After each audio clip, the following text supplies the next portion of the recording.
ॐ कृष्णाय वासुदेवाय हरे परमात्मने प्रणतक्लेशनाशाय गोविंदाय नमो नमः।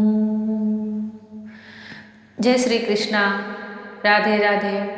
आध्यात्म आपके अपने चैनल पर बहुत बहुत स्वागत है।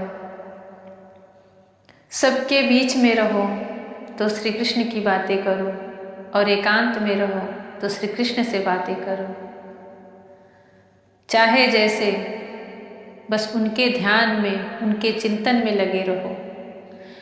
वही परमानंद सच्चिदानंद भगवान श्री कृष्ण सबके दुखों को हरने वाले हैं। श्रीमद् भागवत महापुराण के प्रथम स्कंद प्रारंभ हो चुके हैं। आज मैं इसका अगला अध्याय आपके सामने कहने वाली हूँ। आप सब लोग क्रम से इसके अध्याय का पाठ कीजिए ताकि आपको भी श्रीमद् भागवत महापुराण पाठ पढ़ने का उतना ही फल प्राप्त हो जितना कोई सामने लेके पढ़ रहा है। पाठ पूरा हो इसके लिए प्लीज़ चैनल को सब्सक्राइब कर दें और इसको सुनने के बाद जैसे आप कथा सुनते हो तो जय श्री हरि, जय श्री राधे, जय श्री कृष्णा बोलते हो, वैसे ही कमेंट में जय श्री कृष्णा, जय श्री राधे जरूर लिखते हो। श्रीमद् भागवत महापुराण तीसरा अध्याय, भगवान के अवतारों का वर्णन। भगवान के 12 अवतार तो हम सब प्रायः जानते ही हैं।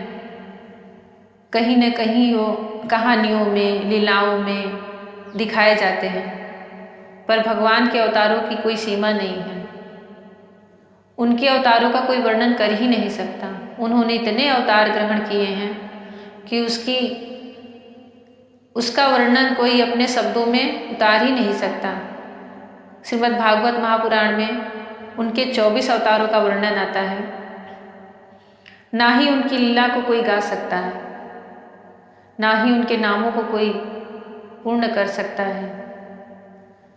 हम तो सिर्फ सिर झुकाकर उनके चरणों में नमस्कार करते हैं। श्री सूत जी कहते हैं, सृष्टि के आदि में भगवान ने लोकों को निर्माण की इच्छा होते ही उन्होंने महतत्व आदि निष्पन्न पुरुष रूप ग्रहण किया। उसमें 10 इंद्रियां, 1 मन और 5 भूत, ये 16 कलाएं थीं। उन्होंने कारण जल में शयन करते हुए जब योग निद्रा का विस्तार किया तब उनके नाभि सरोवर में से एक कमल प्रकट हुआ और उस कमल से प्रजापतियों के अधिपति ब्रह्मा जी उत्पन्न हुए। विराट रूप के अंग प्रत्यंग में ही समस्त लोकों की कल्पना की गई है। भगवान के उस विशुद्ध सत्व में श्रेष्ठ रूप को विराट रूप माना गया है। योगी लोग दिव्य दृष्टि से भगवान के उस रूप का दर्शन करते हैं। भगवान का वह रूप हजारों पैर, जांघें, भुजाएं और मुखों के कारण अत्यंत विलक्षण है। उसमें सहस्त्रों सिर, हजारों कान, हजारों आंखें और हजारों नासिकाएं हैं। हजारों मुकुट, वस्त्र और कुंडल आदि आभूषणों से वह उल्लासित रहता है। भगवान का यही पुरुष रूप, जिसे नारायण कहते हैं, अनेक अवतारों का अक्षय कोश है।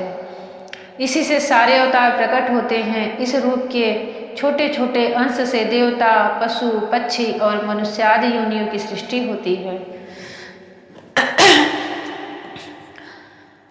उन्हीं प्रभु ने पहले कौमार सर्ग में सनक, सनंदन, सनातर और सनत कुमार इन 4 ब्राह्मणों के रूप में अवतार ग्रहण करके अत्यंत कठिन अखंड ब्रह्मचर्य का पालन किया। दूसरी बार इस संसार के कल्याण के लिए समस्त यज्ञों के स्वामी उन भगवान ने ही रसातल में गई हुई पृथ्वी को निकाल लाने के विचार से शुकर रूप तक ग्रहण किया।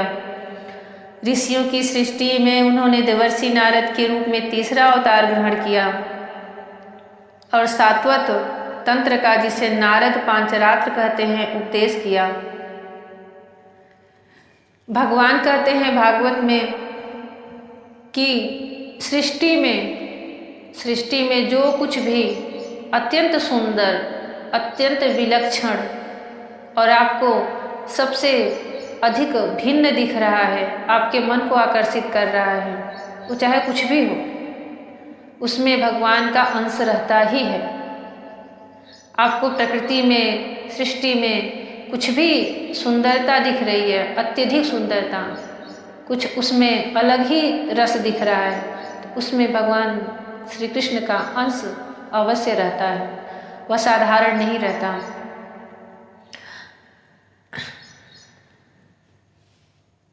उसमें कर्मों के द्वारा किस प्रकार कर्म बंधन से मुक्ति मिलती है, इसका वर्णन है। नारद जी ने नारद 5 रात्र में जिस चीज का उपदेश किया है, उसमें कर्म के ही द्वारा, कर्म करते हुए ही कर्मों से कैसे मुक्ति मिलती है, इस चीज का उसमें वर्णन है। धर्म पत्नी मूर्ति के गर्भ से उन्होंने नर नारायण के रूप में चौथा अवतार ग्रहण किया। इस अवतार में उन्होंने ऋषि बनकर और इंद्रियों का सर्वथा संयम करके बड़ी कठिन तपस्या की। 5वें अवतार में वे सिद्धों के स्वामी कपिल के रूप में प्रकट हुए और तत्वों का निर्णय करने वाले सांख्य शास्त्र का, जो समय के फेर से लुप्त हो गया था, आसुरी नामक ब्राह्मण को उपदेश किया। अनुसुईया के वर मांगने पर 6ठे अवतार में वे अत्रि की संतान दत्तात्रेय हुए। इस अवतार में उन्होंने अलर्क एवं प्रहलाद आदि को ब्रह्म ज्ञान का उपदेश किया, जो कि आगे भागवत में आएगा भी प्रसंग में। 7वीं बार रुचि प्रजापति की आकुति नामक पत्नी से यज्ञ रूप में उन्होंने अवतार ग्रहण किया और अपने पुत्र याम आदि देवताओं के साथ स्वयंभू मनवंतर की रक्षा की। राजा नाभि की पत्नी मेरु देवी के गर्भ से ऋषभ देव के रूप में भगवान ने 8वां अवतार ग्रहण किया। इस रूप में उन्होंने परमहंसों का वह मार्ग, जो सभी आश्रमियों के लिए वंदनीय है, दिखाया। ऋषभ देव की कथा अभी आगे आएगी। और ऋषभ देव जिस मार्ग पे चले थे, वह एक राजा थे, बाद में उन्होंने संन्यास ग्रहण किया और संन्यास ग्रहण करके वह इतने कठिन मार्ग पर चले थे कि अभी हमारे हिंदू धर्म में जो जैन संप्रदाय दिखता है, वह उन्हीं के अनुयायी हैं। क्योंकि कोई भी ऐसा धर्म नहीं है, कोई भी ऐसी ऊर्जा नहीं है जो सनातन धर्म से ना निकली हो। इसका मूल रूप सनातन धर्म ही है। जैन धर्म में जो दिगंबर होते हैं, वो जिस मार्ग पे चलते हैं, वह बहुत ही कठिन मार्ग माना जाता है। और भागवत में भगवान ऋषभ देव 8वें अवतार में वही आते हैं, तो कहीं न कहीं से इनका मूल रूप उन्हीं से जुड़ा हुआ है। इस रूप में उन्होंने परमहंसों का वह मार्ग, जो सभी ऋषि आश्रमियों के लिए वंदनीय है, सिखाया। ऋषियों की प्रार्थना से 9वीं बार वे राजा पृथु के रूप में अवतीर्ण हुए। शौनकादि ऋषियों, इस अवतार में उन्होंने पृथ्वी से समस्त औषधियों का दोहन किया था। इससे यह अवतार सबके लिए बड़ा ही कल्याणकारी हुआ। चाक्षुष मनवंतर के अंत में जब सारी त्रिलोकी समुद्र में डूब रही थी, तब उन्होंने मत्स्य के रूप में 10वां अवतार ग्रहण किया और पृथ्वी रूपी नौका पर विहार कर अगले मनवंतर के अधिपति वैवस्वत मनु की रक्षा की। जिस समय देवता और दैत्य समुद्र मंथन कर रहे थे, उस समय 11वां अवतार धारण करके कच्छप रूप से भगवान ने मंदराचल को अपनी पीठ पर धारण किया। 12वीं बार धन्वंतरी के रूप में अमृत लेकर समुद्र से प्रकट हुए और 13वीं बार मोहिनी रूप धारण करके दैत्यों को मोहित करते हुए देवताओं को अमृत पिलाया। 14वें अवतार में उन्होंने नरसिंह रूप धारण किया और अत्यंत बलवान दैत्यराज हिरण्यकशिपु की छाती अपने नखों से अनायास इस प्रकार फाड़ डाली, जैसे चटाई बनाने वाला सीख को चीर डालता है। 15वीं बार वामन का रूप धारण करके भगवान दैत्यराज बलि के यज्ञ में गए थे। वे चाहते तो थे त्रिलोकी का राज्य, परंतु मांगी उन्होंने केवल 3 पग पृथ्वी। 16वें में परशुराम अवतार में जब उन्होंने देखा कि राजा लोग ब्राह्मणों के द्रोही हो गए हैं, तब क्रोधित होकर उन्होंने पृथ्वी को 21 बार क्षत्रियों से शून्य कर दिया। इसके बाद 17वें अवतार में सत्यवती के गर्भ से पराशर जी के द्वारा वे व्यास के रूप में अवतीर्ण हुए उस समय लोगों की समझ और धारणा शक्ति कम देखकर आपने वेद रूप वृक्ष की कई शाखाएं बना दी।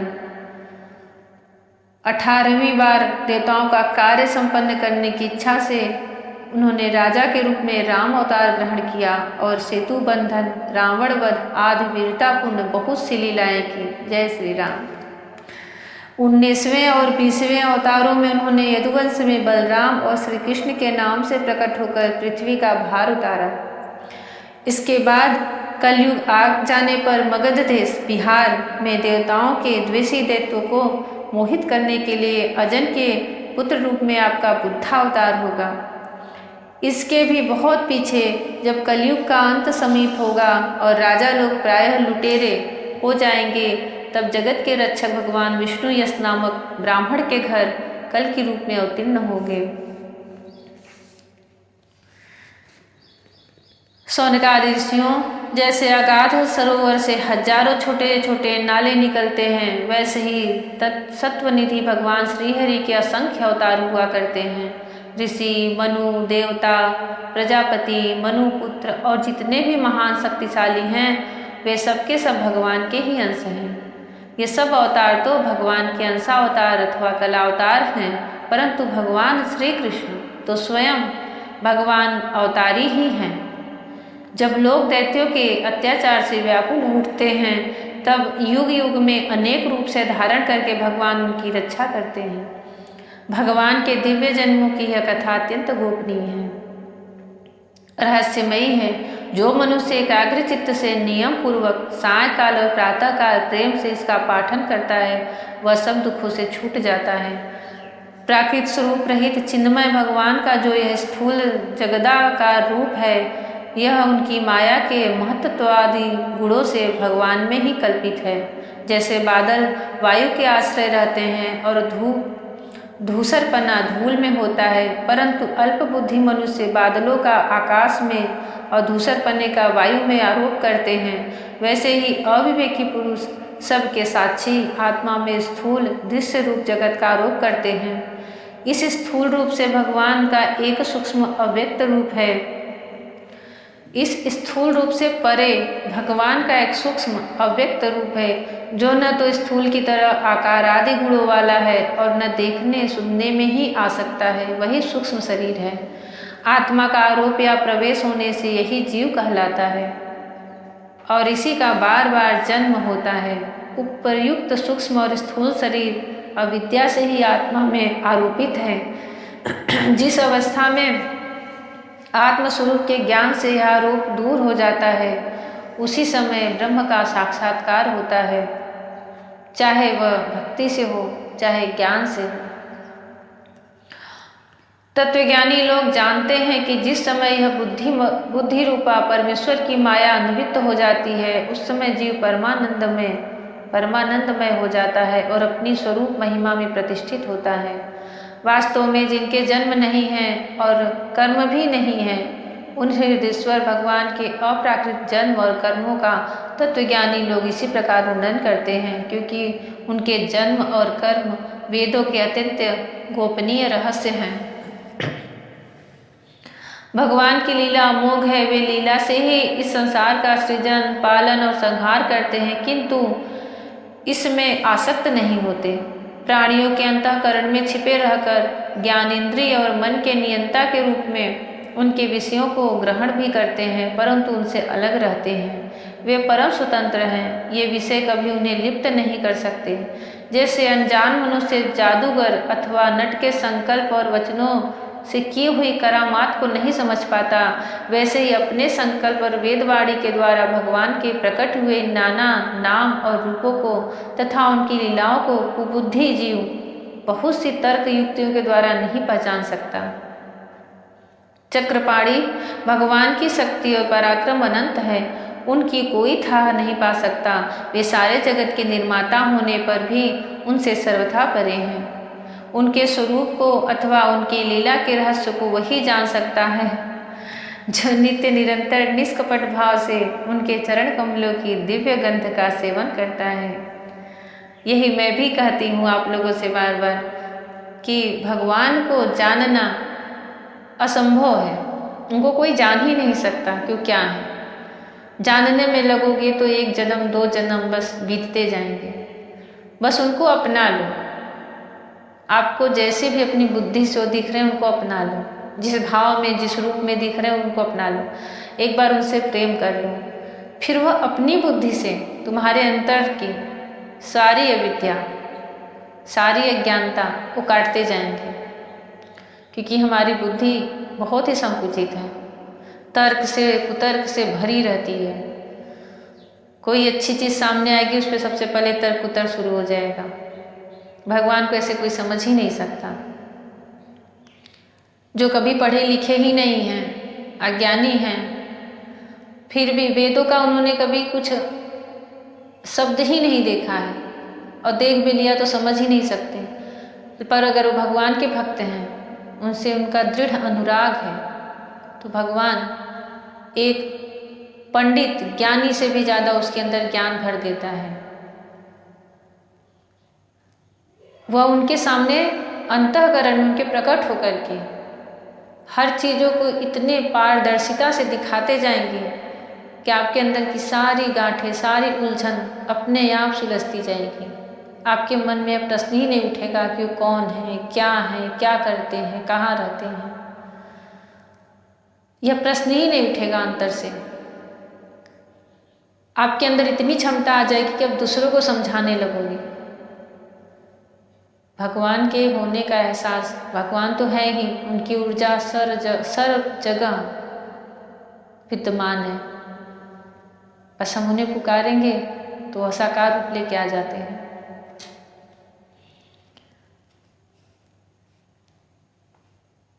जो नित्य निरंतर निष्कपट भाव से उनके चरण कमलों की दिव्य गंध का सेवन करता है, सेवा भाव से उनके चरणों का चिंतन करता रहता है। शौनकादि ऋषियों, आप लोग बड़े ही सौभाग्यशाली तथा धन्य हैं, जो इस जीवन में और विघ्न बाधाओं से भरे इस संसार में समस्त लोकों के स्वामी भगवान श्री कृष्ण से वह सर्वात्मक आत्मभाव, वह अनिवर्चनीय अनन्य प्रेम करते हैं, जिससे फिर इस जन्म मरण रूप संसार के भयंकर चक्र में नहीं पड़ना होता। भगवान वेद व्यास ने यह वेदों के समान भगवत चरित्र से परिपूर्ण भागवत नाम का पुराण बनाया है। उन्होंने इस श्लाघनीय, कल्याणकारी और महान पुराण को लोगों के परम कल्याण के लिए अपने आत्मज्ञान शिरोमणि पुत्र को ग्रहण कराया। इसमें सारे वेद और इतिहासों का सार संग्रह किया गया है। सुखदेव जी ने राजा परीक्षित को यह सुनाया। उस समय वे परिमर्शियों से घिरे हुए आमरण अनशन का व्रत लेकर गंगा तट पर बैठे हुए थे। भगवान श्री कृष्ण जब धर्म ज्ञान आदि के साथ अपने परम धाम को पधार गए, तब इस कलयुग में जो लोग अज्ञान रूपी अंधकार से अंधे हो रहे हैं, उनके लिए यह पुराण रूपी सूर्य इस समय प्रकट हुआ है। शौनकादि ऋषियों, जब महातेजस्वी श्री सुखदेव जी महाराज वहाँ इस पुराण की कथा कर रहे थे, तब मैं भी वहाँ बैठा था। मैंने उनकी कृपापूर्ण अनुमति से इनका अध्ययन किया। मेरा जैसा अध्ययन है और मेरी जैसी बुद्धि ने जिस प्रकार इसको ग्रहण किया है, उसी के अनुसार इसे मैं आप लोगों को सुनाऊंगा। राजा परीक्षित को श्राप लगने पर जब सुखदेव जी उन्हें भागवत सुना रहे थे, उस समय शौनक जी, जो कि ये भागवत में उनका बार बार आप लोगों को सुनने का नाम मिलता रहेगा, शौनक जी उस समय श्रोता में बैठे हुए थे और उन्होंने अपने मति से, अपनी बुद्धि से उसको जैसे ग्रहण किए हैं। फिर उन्होंने परीक्षित के बाद, राजा परीक्षित के जाने के 20 वर्ष, इसमें इसका समय लिखा हुआ है भागवत में, बाद एक बहुत बड़ा सत्र हुआ था, हजारों ऋषि महर्षि बैठे हुए थे। तब उसमें शौनक जी ने सूत जी को मुख्य श्रोता बना करके यह भागवत कहा है और उन्हीं की कही हुई बोली पर पूरा भागवत वर्णन हुआ है। व्यास जी का असंतोष। व्यास जी कहते हैं उस दीर्घ महर्षि व्यास जी का संतोष। व्यास जी कहते हैं, उस दीर्घकालीन सत्र में सम्मिलित हुए मुनियों में विद्या वयोवृद्ध कुलपति ऋग्वेदी शौनक जी ने सूत जी की पूर्वोक्त बात सुनकर उनकी प्रशंसा की और कहा। शौनक जी बोले, सूत जी, आप वक्ताओं में श्रेष्ठ हैं तथा बड़े भाग्यशाली हैं। जो कथा भगवान श्री सुखदेव ने कही थी, वही भगवान की पुण्यमयी कथा कृपा करके आप हमें सुनाइए। वह कथा किस युग में, किस स्थान पर और किस कारण से हुई थी? मुनिवर श्री कृष्ण द्वैपायन ने किसकी प्रेरणा से इस परमहंसों की संहिता का निर्माण किया था? उनके पुत्र सुखदेव जी बड़े योगी, समदर्शी, भेदभाव रहित, संसार निद्रा से जगे एवं निरंतर एकमात्र परमात्मा में ही स्थित रहते हैं। वे छिपे रहने के कारण मूढ़ से प्रतीत होते हैं। व्यास जी जब संन्यास के लिए वन की ओर जाते हुए अपने पुत्र का पीछा कर रहे थे, उस समय जल में स्नान करने वाली स्त्रियों ने बिना वस्त्र के सुखदेव जी को देखकर तो वस्त्र धारण नहीं किया, परंतु वस्त्र पहने हुए व्यास जी को देख करके लज्जा से कपड़े पहन लिए थे। इस आश्चर्य को देखकर जब व्यास जी ने उन स्त्रियों से इसका कारण पूछा, तब उन्होंने उत्तर दिया कि आपकी दृष्टि में तो अभी भी स्त्री पुरुष का भेद बना हुआ है, परंतु आपकी पुत्र की शुद्ध दृष्टि में यह भेद नहीं है। कुरुजांगल देश में पहुंचकर हस्तिनापुर में वे पागल, गूंगे तथा जट के समान विचरते होंगे। नगरवासियों ने उन्हें कैसे पहचाना? पांडव नंदन राजर्षि परीक्षित का इन मौनी सुखदेव जी के साथ संवाद कैसे हुआ, जिसमें यह भागवत संहिता कही गई? महाभाग श्री सुखदेव जी ने तो गृहस्थों के घरों को तीर्थ स्वरूप बना देने के लिए उतनी ही देर उनके दरवाजे पर रहते हैं जितनी देर में गाय दूही जाती है। सूत जी, हमने सुना है कि अभिमन्यु नंदन परीक्षित भगवान के बड़े प्रेमी भक्त थे। उनके अत्यंत आश्चर्यमय जन्म और कर्मों का भी वर्णन कीजिए। वे तो पांडव वंश के गौरव बढ़ाने वाले सम्राट थे। वे भला किस कारण से साम्राज्य लक्ष्मी का परित्याग करके गंगा तट पर मृत्यु पर्यंत अनशन का व्रत लेकर बैठे थे? शत्रुगण अपने भले के लिए बहुत सा धन लाकर उनके चरण रखने की चौकी को नमस्कार करते थे। वे एक वीर युवक थे। उन्होंने इस दुस्तज्य लक्ष्मी को अपने प्राणों के साथ भला क्यों त्याग देने की इच्छा की? जिन लोगों का जीवन भगवान के आश्रित है, वे तो संसार के परम कल्याण, अभ्युदय और समृद्धि के लिए ही जीवन धारण करते हैं। उसमें उनका अपना कोई स्वार्थ नहीं होता। उनका शरीर तो दूसरों के हित के लिए था। उन्होंने विरक्त होकर उसका परित्याग क्यों किया? वेदवाणी छोड़कर अन्य समस्त शास्त्रों के अपारदर्शी विद्वान है सूत जी, इसलिए इस समय जो कुछ हमने आपसे पूछा है वह सब कृपा करके हमें कहिए। सूत जी ने कहा, इस वर्तमान चतुर्युगी के तीसरे युग द्वापर में महर्षि पराशर के द्वारा वसु कन्या सत्यवती के गर्भ से भगवान के कलावतार योगीराज व्यास जी का जन्म हुआ था। एक दिन वे सूर्योदय के समय सरस्वती के पवित्र जल में स्नानादि करके एकांत पवित्र स्थान पर बैठे हुए थे। महर्षि भूत और भविष्य को जानते थे। उनकी दृष्टि अचूक थी। उन्होंने देखा कि जिसको लोग जान नहीं पाते, ऐसे समय के फेर से प्रत्येक युग में धर्म संकरता और उसके प्रभाव से भौतिक वस्तुओं की भी शक्ति का ह्रास होता रहता है। संसार के लोग श्रद्धाहीन और शक्ति रहित हो जाते हैं। उनकी बुद्धि कर्तव्य का ठीक ठीक निर्णय नहीं कर पाती और आयु भी कम हो जाती है। लोगों की इस भाग्यहीनता को देखकर उन मुनीश्वर ने अपनी दिव्य दृष्टि से समस्त वर्णों और आश्रमों का हित कैसे हो, इस पर विचार किया। उन्होंने सोचा कि वेदोक्त चातुर्होत्र कर्म लोगों का हृदय शुद्ध करने वाला है। इस दृष्टि से यज्ञ का विस्तार करने के लिए उन्होंने एक ही वेद के 4 विभाग कर दिए। व्यास जी के द्वारा ऋक, यजु, साम और अथर्व, इन 4 वेदों का उद्धार हुआ, पृथक्करण हुआ। इतिहास और पुराणों को 5वां वेद कहा जाता है। उनमें से ऋग्वेद के पैल, सामगान के विद्वान जैमिनी एवं यजुर्वेद के एकमात्र स्नातक वैशंपायन हुए। अथर्ववेद में प्रवीण हुए दरुण नंदन सुमंतु मुनि। इतिहास और पुराणों के स्नातक मेरे पिता रोमहर्षण थे। इन पूर्वोक्त ऋषियों ने अपनी अपनी शाखा को और भी अनेक भागों में विभक्त कर दिया। इस प्रकार शिष्य प्रति शिष्य और उनके शिष्यों द्वारा वेदों की बहुत सी शाखाएं बन गई। कम समझने वाले पुरुषों पर कृपा करके भगवान वेद व्यास ने इसलिए ऐसा विभाग कर दिया कि जिन लोगों को स्मरण शक्ति नहीं है या कम है वे भी वेदों को धारण कर सकें।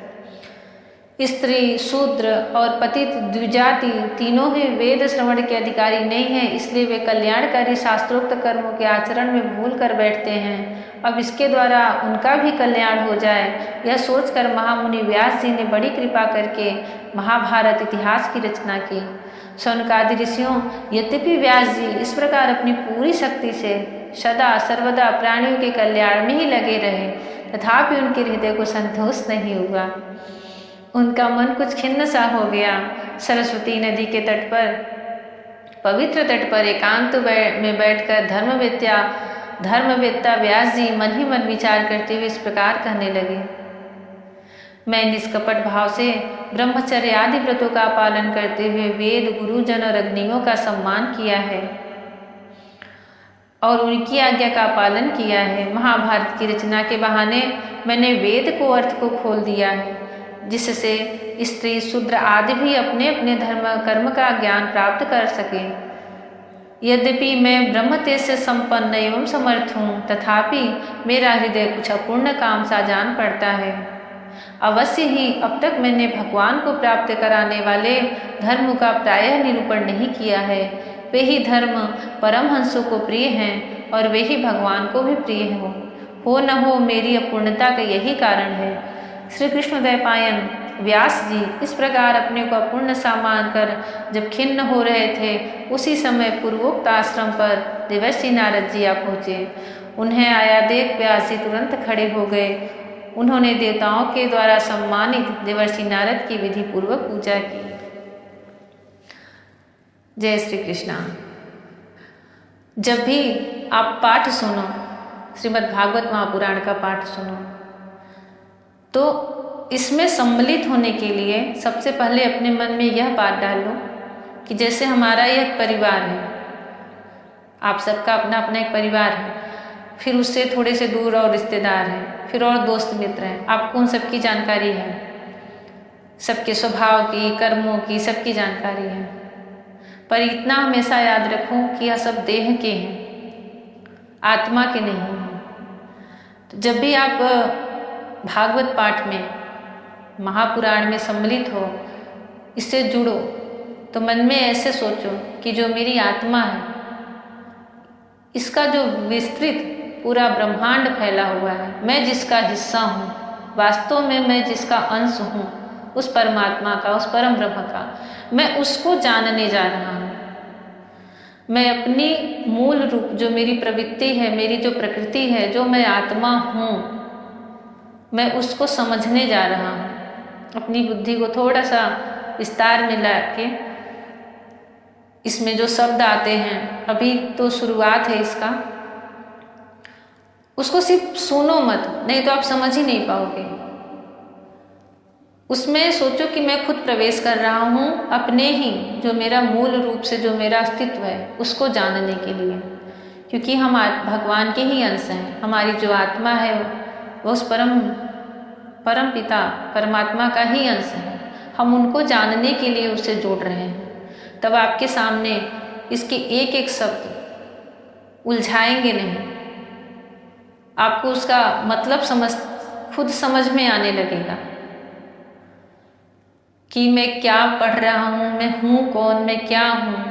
और ऐसी ऐसी इसमें जानकारी है, ऐसी ऐसी इसमें आगे कहानियाँ हैं भक्तों की, राजाओं की, भगवान के अवतारों की, जो कहीं सुनी ही नहीं होंगी, और जिसको जान करके आपको ये नहीं लगेगा कि मैंने इसको जान लिया, मैंने इसको पढ़ लिया, ऐसा कभी नहीं लगेगा। आपको ऐसा लगेगा कि अब मैंने खुद को जान लिया। ये है भागवत की महत्व, ये है श्रीमद् भागवत महापुराण का संपूर्ण महत्व। इसीलिए जब किसी का अंत समय आता है तो 17 पुराण, इतने सारे शास्त्र, उपनिषद 14 कुछ भी नहीं सुनाए जाते, एकमात्र श्रीमद् भागवत महापुराण सुनाए, उसको स्वयं से मिलाना रहता है। जो आत्मा यहाँ से जा रही है उसका अगला जन्म न हो, फिर किसी दुर्गति को न प्राप्त हो। जो कष्ट झेल करके, दुख भोग करके वह जा रही है, सबका जीवन अच्छे से नहीं बीतता, उसको फिर किसी दुर्गति की प्राप्ति ना हो। उसके अच्छे बुरे कर्मों से उसे कैसी योनि मिलेगी। तो भागवत सुनाया ही इसीलिए जाता है कि स्वयं को जानो। ऐसा नहीं कि मैं भागवत पढ़ के मैंने जान लिया कि हाँ ये इसमें राजा हैं, ये हैं, ऐसी कहानी है। नहीं, ये कहानी है ही नहीं। इसके महात्म्य से मैं यही बता रही हूँ। अभी तो इसका दूसरा तीसरा अध्याय ही शुरू है, और अध्याय क्या, ये स्कंद में पढ़ा जाता है। अभी इसका प्रथम स्कंद चल रहा है, तो अभी तो उसमें सब कुछ भरा पड़ा है समझने के लिए। बस इतना समझ लो कि मैं अपने ही अंश से जुड़ रहा हूँ, मैं खुद से जुड़ रहा हूँ। वेद व्यास जी ने, अभी मैंने पढ़ा, वेद व्यास जी ने इतने सब कुछ लिख डाले हमारी सरलता के लिए, हम जैसे ज्ञानियों के लिए सब कुछ लिख डाले। मेरे कर्म कैसे हों, हमें कैसे रहना है, कैसे भगवान का पूजा करना है। पर जो भगवत प्राप्ति का सुख है वो उन्होंने नहीं लिखा था। 18वां पुराण लिखने से पहले की ये कथा है, जब वो सरस्वती नदी के तट पर बैठे हैं। मैं अगले वीडियो में डालूंगी कि नारद जी से उनकी क्या बात हुई, और फिर वो श्रीमद् भागवत पुराण लिखने की प्रेरणा उन्हें कौन दिया। इतना सब कुछ लिखने के बाद भगवान के अंशावतार हैं वो, उनका मन अतृप्त था। महर्षि होकर के सब कुछ करके भी उनका मन अतृप्त था, क्योंकि वह भगवान श्री कृष्ण से नहीं जुड़े थे। इस अपूर्ण मन को पूर्ण करने के लिए, समझ लीजिए सबकी आत्मा को पूर्ण करने के लिए श्रीमद् भागवत महापुराण व्यास जी के द्वारा लिखी गई है। वह तो खुद ही भगवान के अवतार थे, जो भी कर रहे थे हम जैसे लोगों के लिए ही कर रहे थे। तो आप लोग जब भी इसको सुनो, उसके शब्दों को समझो, उसमें पूरे, अभी तो हम सिर्फ इतना जानते हैं कि हाँ हम बाहरी सारी दुनिया जानते हैं, लेकिन हमारे शरीर के अंदर कितनी दुनिया है, किन किन किन चीज़ों से यह देह बनता है। और जब जला दिया जाता है तो सिर्फ एक शरीर देह जलती है, उसके बाद उसके अंदर से कितनी सारी जीव से जो जुड़ी होती हैं, 5 ज्ञानेंद्रिय, 5 कर्मेंद्रिय, 1 मन, 1 महतत्व, 1 जीव और आत्मा, इन सबका बिल्कुल विस्तार से इसमें विवरण है। बस इन सबको जैसे जैसे जानते समझते जाओगे, अपने आप भागवत को समझते जाओगे, खुद को समझते जाओगे, खुद के जीवन का अर्थ समझते जाओगे। जय श्री कृष्ण, राधे राधे, हरि ओम।